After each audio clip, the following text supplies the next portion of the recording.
दोस्तों मार्केट के हालचाल तो अच्छे नहीं है, ये बात तो हम सबको पता है।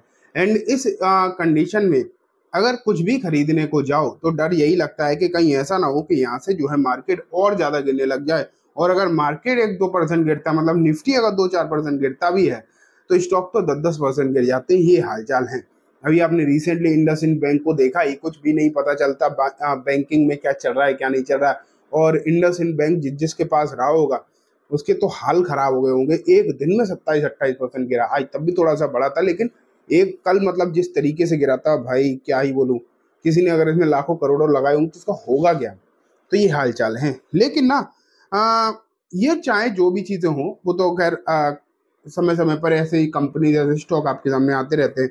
मैंने बहुत बार बताया कि बैंकिंग में जब आप खरीद रहे हो, कुछ भी खरीद रहे हो बैंकिंग में, तो बहुत ज्यादा सोच समझ के खरीदो। बाकी सेक्टर से ज्यादा कॉशियस यहाँ रहो बैंकिंग में, ठीक है। लेकिन आज का टॉपिक ये नहीं है। आज का टॉपिक है दोस्तों कि अभी जो डेटा निकल कर आया है आज, उस डेटा में कुछ कंपनीज के नाम आए हैं जिनमें म्यूचुअल फंड सबसे ज्यादा खरीद रहे हैं, और एक ये भी लिस्ट है जिनमें म्यूचुअल फंड सबसे ज्यादा बेच रहे हैं। आज की इस वीडियो में हम वही देखेंगे कौन कौन सी वो कंपनीज हैं जिनमें म्यूचुअल फंड दाव लगा रहे हैं, और वो कौन कौन सी कंपनीज हैं जिनसे एग्जिट भी ले रहे हैं। ठीक है, ज्यादा इधर उधर की बातें ना करते हुए मैं डायरेक्टली मुद्दे पर ही आता हूँ। हम इसे 3 पार्ट में देखेंगे, large cap, mid cap and small cap. Large cap से करते हैं स्टार्ट। तो बाइंग में जो है, जो म्यूचुअल फंड ने सबसे ज्यादा खरीदे हैं लार्ज कैप में, उन 3 कंपनीज का नाम है HDFC bank, Hexaware tech and TCS। मतलब टॉप कंपनीज हैं HDFC बैंक एंड TCS, तो हेक्सावेयर टेक्नोलॉजी और आपको यहाँ पर देखने को मिल रहा है, ठीक है। लेकिन अगर हम सेल साइड पर देखें कि लार्ज कैप में वो कौन सी कंपनीज है जिनमें सबसे ज्यादा बिकवाली करी म्यूचुअल फंड्स ने, तो उसमें इंडसइंड बैंक ही दिखाई देता है सबसे पहले। तो टॉप बिकवाली जो आई है वो इंडसइंड बैंक में आई है। और ऐसा नहीं है, ये कल का डेटा नहीं, ये फरवरी का डेटा है। तो उन्हें हो सकता है कि पहले से म्यूचुअल फंड्स को कुछ ना कुछ लग रहा हो। इसीलिए म्यूचुअल फंड का डेटा जो देख लेना बहुत इंपॉर्टेंट होता है। बस दिक्कत वाली बात यह है कि म्यूचुअल फंड पहले भेज देते, हमारे पास डेटा आता है 8-10 दिन बाद। लेकिन अब हमेशा ऐसा नहीं होता ना कि इंडसइंड बैंक जैसा एक्सीडेंट नहीं होता किसी में, लेकिन डेटा देख लेना चाहिए। तो सबसे ज्यादा तो बेचा गया है इंडसइंड बैंक। दूसरे नंबर पर आता है इंटरग्लोब मतलब इंडिगो, और तीसरे नंबर पर आता है दोस्तों बजाज फाइनेंस। बजाज फाइनेंस इसलिए बिकवाली हुई है क्योंकि यहाँ पर गिरावट ही नहीं हुई, उस लेवल की गिरावट नहीं हुई जिस लेवल की बाकी की कंपनीज में गिरावट हुई है। तो प्रॉफिट बुकिंग मान लेते हैं हम इसे। लेकिन मैंने बाइंग और सेलिंग आपको दोनों ही बता दिए। लेकिन अब नंबर आता है लार्ज के बाद मिड कैप का। मिड कैप में जो सबसे ज्यादा खरीदे गए हैं वो 3 है दोस्तों, KEI industries, Crompton Greaves and Glenmark pharma.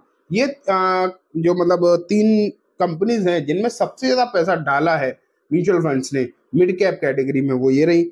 And अगर हम इसी सेक्टर में देखें, मतलब मिड कैप में ही अगर हम देखें, जिनमें सबसे ज्यादा पैसा निकाला है वो है ITC hotel, Manappuram finance and दोस्तों CDSL। तो ये CDSL तो खैर बहुत अच्छी कंपनी है।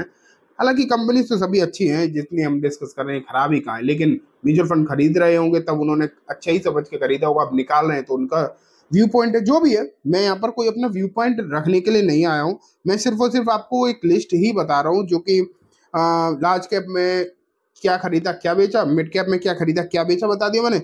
अब लास्ट में हम चलते हैं स्मॉल कैप कैटेगरी में। यहाँ पर जिनमें सबसे ज्यादा पैसा डाला गया म्यूचुअल फंड के तरफ से वो है दोस्तों टीम लीज सर्विसेज। दूसरे नंबर पर आता है एजेक्स इंजीनियरिंग, अभी अभी IPO आया था। और तीसरे पे आता है वेल्सपन एंटरप्राइजेस, ठीक है। यह है स्मॉल कैप की खरीदारी म्यूचुअल फंड की तरफ से। लेकिन अगर हम बिकवाली की बात करें तो Canfin Homes, PVR Inox and Aarti pharma, sorry हाँ आरती फार्मा ही है। तो ये दोस्तों कंपनीज हैं जिनमें म्यूचुअल फंड ने खरीदारी करी है। एक साइड मैंने खरीदारी बता दी तीनों ही कैटेगरी में, लार्ज मिड एंड स्मॉल। एक साइड मैंने बिकवाली बता दी। ऐसा नहीं है कि म्यूचुअल फंड अगर खरीद रहे हैं तो आपको भी खरीद ही लेना चाहिए, या वो बेच रहे हैं तो आपको भी बेच लेना चाहिए, ऐसी बात नहीं होती है। वो अपनी अपनी समझ वाली बात है कि आपको क्या लगता है क्या नहीं लगता है। अगर हम स्टॉक्स में खरीदारी कर रहे हैं तो किसी को कॉपी करके नहीं कर सकते, समझे। अगर हम कोई भी स्टॉक खरीद रहे हैं तो हम सिर्फ और सिर्फ किसी को कॉपी नहीं कर सकते कि इसने खरीदा तो हम भी खरीदेंगे और इसने बेचा है तो हम भी बेचेंगे, ऐसा नहीं होता है। वो अपनी अपनी स्ट्रेटजीज अपनी समझ बूझ के हिसाब से आदमी करता है। अगर हमें डायरेक्टली इन्हें ही फॉलो करना है तो फिर हमें म्यूचुअल फंड में ही पैसा डालना चाहिए, स्टॉक में पैसा डालना ही नहीं चाहिए। और ऐसा भी नहीं कि इन्होंने अगर कोई शेयर बेचे तो वो शेयर खराब ही हो गए।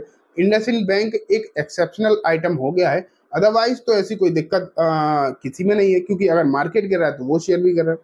अगर हम सीडीएसएल का भी एग्जांपल ले लें तो सीडीएसएल गिरा है 40-45%, तो मार्केट भी तो गिरा है, मार्केट के बाकी के शेयर्स भी तो गिरे, तो इसमें ऐसा कोई दिक्कत वाली बात नहीं। ठीक है, तो एक लिस्ट थी जो मेरे आप तक कन्वे करनी थी। उम्मीद है आपको सब कुछ अच्छे से समझ में आ गया होगा। अब दोस्तों मैं इस वीडियो को यहीं खत्म करूंगा। जाने से पहले बोलना चाहूंगा, वीडियो अच्छी लगी तो लाइक कर देना। इसी तरीके की आगे भी आपको वीडियोस मिलती रहेंगी, और चैनल को सब्सक्राइब करके जरूर जाना। एंड ये वीडियो जो है किसी भी तरीके की कोई बाइंग सेलिंग की रिकमेंडेशन नहीं, just for education information purpose ही है, तो आप उसी तरीके से देखें। Thank you.